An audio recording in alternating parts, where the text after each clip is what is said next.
In the next composite image we're going to work on, we're actually going to begin by merging some photos using the Merge to HDR Pro command, which is an automated command. Let's click on the word File on our menu. Let's point to Automate. And then let's select Merge to HDR Pro. This opens our Merge to HDR Pro dialog box, and you'll notice at the top it gives us a little paragraph explaining a little bit of what this command does. What this command does is it combines multiple images of an identical scene with different exposures. And here it says to choose 2 or more files from a set of exposures to merge. There are some tips to be considered before you actually take the pictures if you're planning ahead. They suggest using a tripod to minimize the movement of your camera. They suggest at least 3 photos should be taken that cover the full dynamic range of the scene.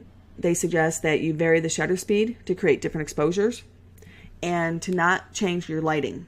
So for example, if you're going to use a flash, it needs to be used on every single shot. If you're not going to use a flash, then you don't use it at all. You don't use it on any of your shots. And finally, you want to try and take pictures that there are no moving objects or items in the picture. For example, people or cars or animals.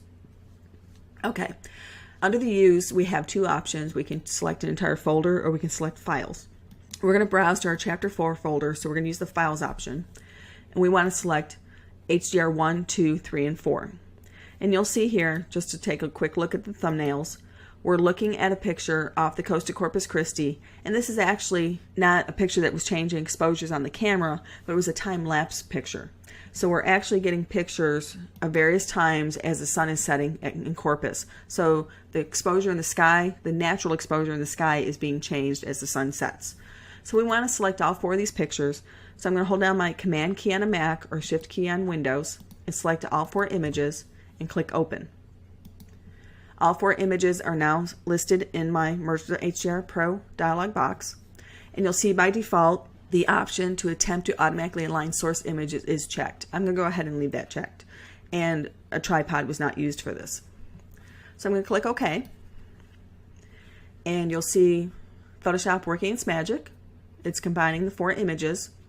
And now we're in another Merge to HDR Pro dialog box where we see the 4 thumbnails of the image, and down here at the bottom you can actually turn off each individual image to see what influence it had or impact it had on the final result. And you'll notice as I turn these on and off, the ripples in the water have moved. So we had some motion in our picture because of the water. On the right hand side of our dialog box, you'll notice there are some presets. There's a preset menu at the top, and then there's some areas that you can customize. Your edge glow, your tone and detail, and your advanced. This is for a 16-bit image. If we click where it says 16-bit next to mode, you'll see HDR images can be worked with 8-bit, 16-bit, or 32-bit. And our options would change based on the number of bits that we're working with. So Photoshop chose 16 bits as our option when it analyzed the photos, and you'll notice at the top it actually created a custom preset. Let's go ahead and take a look at a couple of the presets that are available. I want us to compare the 3 different versions of high contrast. We have monochromatic high contrast, photorealistic high contrast, and surrealistic high contrast. Let's start at the top of the list with monochromatic high contrast. You'll notice that selection changes our picture to essentially grayscale, and things get really dark and we lose some of the detail. Now let's take a look at photorealistic high contrast. This one, again, it brought in some richer tones, some darker parts of our image, and we've got our color back. And then finally, surrealistic high contrast, where we lost some of the detail, and I think we lost a little bit of our color, and it got a little too dark there in the middle. Again, these presets will appear totally different depending on the images that you're working with. Let's go ahead and choose photorealistic high contrast. And notice underneath the preset there's an option to select remove ghosts. That option is available if you had movement in your image that you could not control. For example, in this image we have the water ripples. So if I check remove ghosts,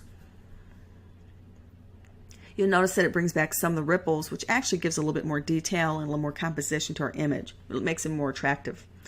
So I'm going to go ahead and go with that, and you'll notice now the preset is custom again because I went ahead and selected remove ghosts.